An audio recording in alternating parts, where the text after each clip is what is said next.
The story of humanity is, in many ways, the story of empires. From the dawn of civilization to the modern era, empires have shaped the world we live in today. They rose to power through ambition, innovation, and conquest, only to fall due to internal strife, external pressures, or the passage of time. This is the story of humanity's greatest empires, their rise, their glory, and their eventual decline. Shet, the first empires, Mesopotamia and Egypt. Our journey begins in the cradle of civilization, Mesopotamia, where the world's first empires emerged.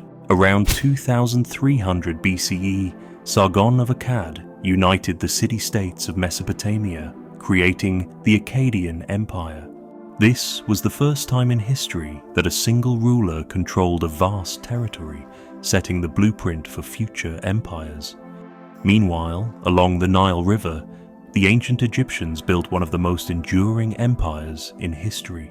The Old Kingdom, with its towering pyramids, was a testament to their architectural and organizational prowess. The Egyptians mastered agriculture, trade, and governance, creating a society that lasted for thousands of years. But even the mightiest empires are not immune to decline. The Akkadian Empire fell to invasions and internal rebellion, while Egypt faced periods of fragmentation and foreign domination. Yet, their legacies endured, influencing the empires that followed. The Persian Empire, the first superpower. Fast forward to 550 BCE, and we witness the rise of the Persian Empire under Cyrus the Great. Stretching from the Indus Valley to the Mediterranean, the Persian Empire was the largest the world had ever seen. It was a melting pot of cultures, religions, and languages, united under a single administration. The Persians built an extensive network of roads, including the Royal Road, which facilitated trade and communication across their vast empire. They also introduced the concept of human rights, as evidenced by the Cyrus Cylinder, often considered the first charter of human rights. However, the Persian Empire's ambition led to its downfall. The Greco-Persian Wars, particularly the battles of Marathon and Thermopylae, weakened the empire. Ultimately, Alexander the Great's conquest in 330 BCE brought an end to Persian dominance, but their influence on governance and culture persisted. The Roman Empire, the eternal city. No empire has captured the imagination quite like the Roman Empire. Beginning as a small city-state in central Italy, Rome grew into a vast empire that spanned 3 continents.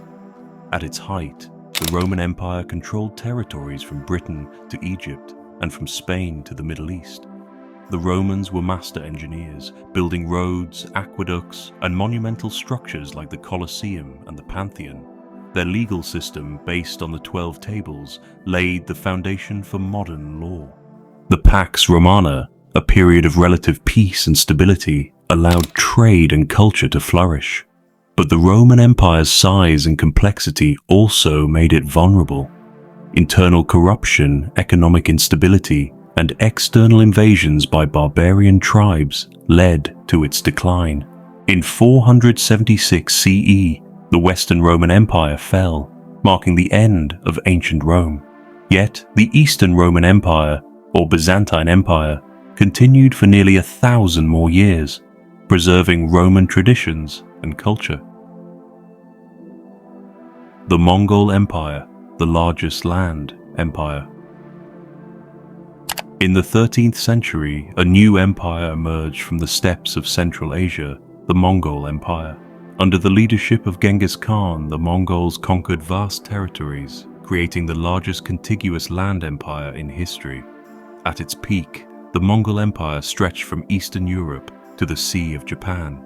Hobbes realized that for these contracts to work, people needed a ruler, a force stronger than any individual, one that could enforce peace. The birth of authority, and so, over time, leaders emerged. The strongest or the wisest among them took charge, settling disputes and punishing those who broke the rules. A hunter who stole food was exiled. a warrior who killed his own allies was executed.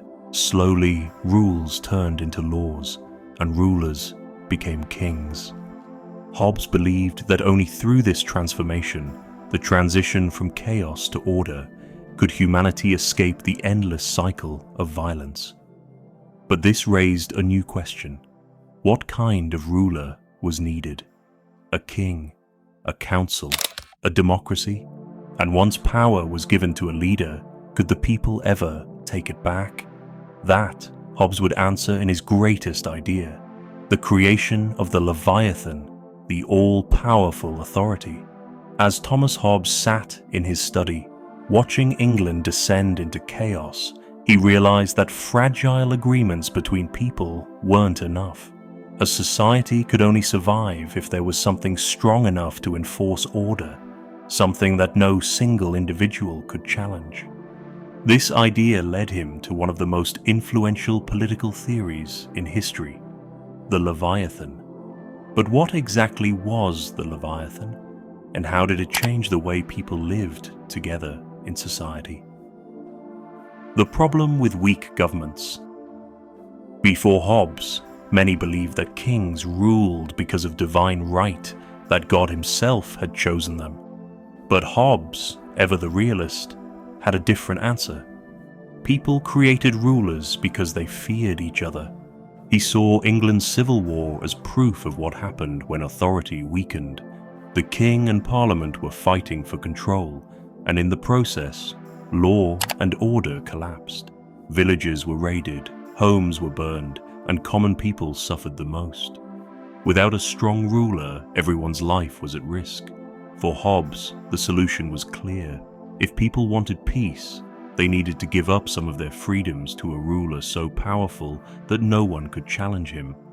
The social contract, trading freedom for security. Hobbes believed that society was built on a social contract, an agreement between the people and their ruler. This contract wasn't written down, but it existed in every functioning society. The deal was simple. The people agreed to obey the ruler and follow the laws. In return, the ruler would provide protection and stability. This wasn't just a suggestion, it was necessary for survival. Without this agreement, people would return to the brutal state of nature, where everyone fought for themselves. A ruler, therefore, was not just a leader, he was the only thing standing between civilization and chaos. The Leviathan, an all-powerful ruler. Hobbes called this ultimate ruler the Leviathan, named after a massive sea monster from the Bible. The Leviathan wasn't just a king or a government, it was the embodiment of all authority, an unstoppable force that ensured peace. This ruler needed absolute power because anything less would lead to instability. If people had too much freedom, they would eventually start fighting again. So, the Leviathan had to be above all disputes, all conflicts, and all personal interests. To enforce order, Hobbes believed the ruler should have three key powers. 1. The power to make laws. The Leviathan must set clear rules for society, so people know what is right and wrong. 2. The power to enforce laws. Having laws means nothing if they aren't enforced.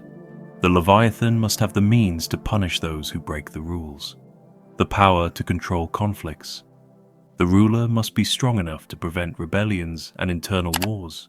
For Hobbes, this wasn't just an idea, it was the only way civilization could exist. But what about freedom? Some might ask, isn't this a dictatorship? Hobbes had a simple response. Yes, but it's necessary.